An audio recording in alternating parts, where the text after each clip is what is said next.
புதிதாக முளைத்து தேசியம் என்ற போர்வையிலே தானும் ஒரு போராளி என்ற நினைப்பிலே பல விடயங்களை திரு அர்ச்சுனா ராமநாதன் அவர்கள் பேசிக் கொண்டிருக்கின்றார்கள்.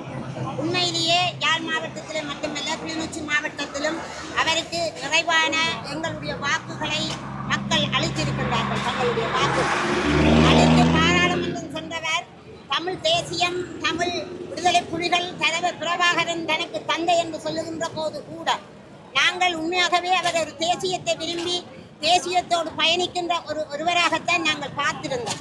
சென்ற செயற்குழு கூட்டத்திலே அவர் அரசாங்கம் சார்ந்து பேசியிருக்கின்றார்.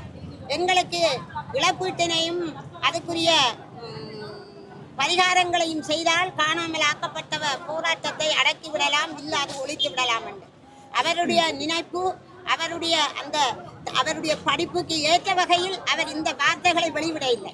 எங்களுடைய வலிகளையும் வேதனைகளையும் சுமந்து மக்களுடைய ஆதரவை பெற்று பாராளுமன்றம் எங்களின் தயவாலேயே அங்கே சென்று எங்களுக்காக பேச வேண்டும் என்று நாங்கள் குரல் கொடுத்து ஒருமித்து எங்களுடைய பெருமதியான வாக்குகளை அளித்து அங்கே அனுப்பின இடத்திலே அவர் இலங்கை அரசு சார்ந்து பேசுவதை நாங்கள் வன்மையாக கண்டிக்கின்றோம்.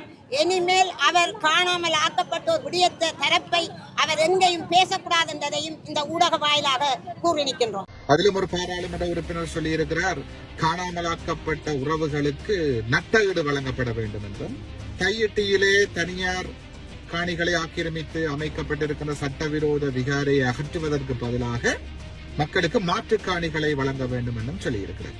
கையெட்டியிலே தமிழ் மக்களுக்கு சொந்தமான சட்டவிரோதமாக தமிழ் மக்களுக்கு சொந்தமான காணிகளை ஆக்கிரமித்துத்தான் சட்டவிரோதமாக அங்கே விகாரை கட்டப்பட்டிருக்கிறது. தமிழ் மக்கள் மாற்று காணிகளை கேட்கவில்லை. அந்த உறவுகளோடு நாங்கள் தொடர்பில் தான் இருக்கிறோம்.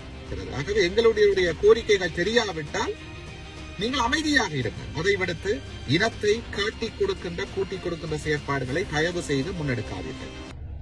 ஜனாதிபதி தலைமையில் யாழ்ப்பாணத்திலே நடைபெற்ற மாவட்ட ஒருங்கிணைப்பு குழு கூட்டத்திலே தமிழ் மக்களினுடைய அபிலாஷைகளுக்கு முரணான எதிரான பல விடயங்கள் கதைக்கப்பட்டிருக்கிறது. அதுவும் வேதனையான விடயம், யாழ் மாவட்டத்தில் யாழ்ப்பாண தமிழ் மக்களினுடைய வாக்குகளை பெற்று வந்த ஒரு சில பாராளுமன்ற உறுப்பினர்களும் இந்த மிக மோசமான செயலை புரிந்திருக்கிறார்கள். அதிலும் ஒரு பாராளுமன்ற உறுப்பினர் சொல்லியிருக்கிறார், காணாமலாக்கப்பட்ட உறவுகளுக்கு நட்டஈடு வழங்கப்பட வேண்டும் என்றும், கையெட்டியிலே தனியார் காணிகளை ஆக்கிரமித்து அமைக்கப்பட்டிருக்கின்ற சட்டவிரோத விகாரையை அகற்றுவதற்கு பதிலாக மக்களுக்கு மாற்று காணிகளை வழங்க வேண்டும் என்றும் சொல்லியிருக்கிறார். இவர்களினுடைய இந்த செயற்பாடு தொடர்பாக நாங்கள் இது மிக தீவிரமாக இருக்க வேண்டும், அல்லது இவர்கள் அரசினுடைய இரகசிய முகவர்களாக செயற்பட்டு எஞ்சியிருக்கின்ற தமிழ் தேசியத்தையும் தமிழினத்தினுடைய நலன்களையும் அளிக்கப் போகிறார்கள். இவர்களுக்கு நாங்கள் தெரிவிக்க விரும்புகின்ற விடயம் என்னவென்றால், காணாமலாக்கப்பட்ட உறவுகளினுடைய அவலங்களோ வெளிகளோ கோரிக்கைகளோ வேணவாக்களோ உங்களுக்கு தெரியாவிட்டால் நீங்கள் அமைதியாக இருங்கள்.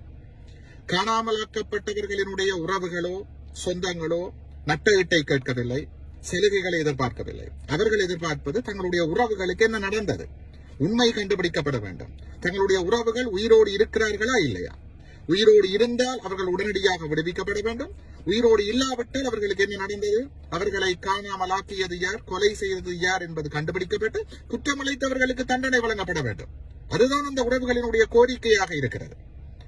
கையெட்டியிலே தமிழ் மக்களுக்கு சொந்தமான சட்டவிரோதமாக தமிழ் மக்களுக்கு சொந்தமான காணிகளை ஆக்கிரமித்துத்தான் சட்டவிரோதமாக அங்கே விகாரை கட்டப்பட்டிருக்கிறது.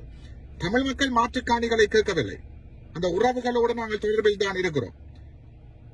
காணிகளினுடைய உரிமையாளர்கள் கேட்பது தமக்கு சொந்தமான காணியிலிருந்து விகாரை அகற்றப்பட்டு தமது காணி தமக்கே வழங்கப்பட வேண்டும்.